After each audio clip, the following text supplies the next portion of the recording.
Good morning, family and friends. Luke 15:11 through 32. This morning, let's take a look at the beginning at the B clause of verse 13 and work our way through. And there wasted his possessions with prodigal living.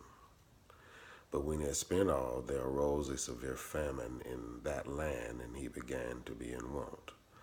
Then he went and joined himself to a citizen of that country, and he sent him into his fields to feed swine. And he would gladly have filled his stomach with the pods that the swine ate, and no one gave him anything. If we remember, this young man had garnered his unearned blessing and moved to a faraway country to be away from his father. And while there, he squandered his blessing. See, there's something about a blessing that you have not had to work for, that you have not earned. You have little respect for what it took to get it. Many of us, when things are just freely given to us, we don't take care of it because we feel like easy come, easy go. And if it was so freely given to us, we can easily claim more of this blessing. But remember, he no longer had the guidance and tutelage of his father. And so we can utilize our imagination and say he began to live a riotous life. It says prodigal living. He wasted it. In other words, he did everything against what his father would have advised, and he found himself without his blessing. And as it would happen, contrary to popular belief, God is not punishing him, but the devil steps in, and there is a famine in the land. And so even if someone else wanted to help him financially, they could not because they had to attend to their own needs. And so how often is it that we utilize or squander our blessings on other things and other people, and there arises a need in their life and they cannot provide you with any assistance, although you have falsely assumed that by utilizing your blessing on them, you will get something in return. This young man did not have his father near him to say, hold on to your possessions, guard your blessing closely. And many of us make the mistake of not guarding our blessing closely.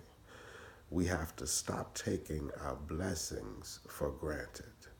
For the Lord giveth, and the Lord taketh away.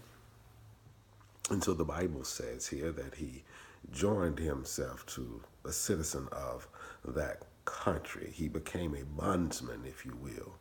In other words, I'm willing to do whatever it takes now just to survive.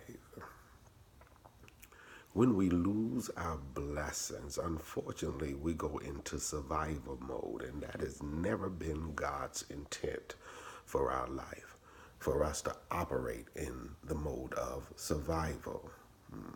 God has always desired that we should be the head and not the tail. God has always desired that when he blesses us, we will multiply, not decrease the blessing that he has given us. And so this young man, having squandered all, having joined himself as a bondsman, does the unthinkable as a Jewish boy. He goes and finds himself feeding swine. He himself should not have even been anywhere near swine based on the cultural and religious views. But isn't it funny that when we separate ourselves from our Father, when we squander our blessings, we find ourselves doing things we never dreamed we would do, all under the guise of survival. we find ourselves compromising our beliefs under the guise of survival. The reality is we're doing it because we have moved far away from our Father and we have too much pride to go back. And so this young man who envisioned in his mind a palatial estate like his father had, who envisioned in his mind setting up his own kingdom, envisioned in his mind being the head of his household, envisioned in his mind having his own servants, envisioned in his mind how this blessing was going to set him up for life, in reality finds out that the kingdom he thought he had is now nothing but a hog pen. My brothers and sisters, I caution us to be careful of how we treat God's blessings, to be careful about separating ourselves from the Father. Be careful about who we join ourselves with, because the kingdom that we are intended to inherit will be moved away, and we will find that our kingdom is a hog pen. God bless and God keep you.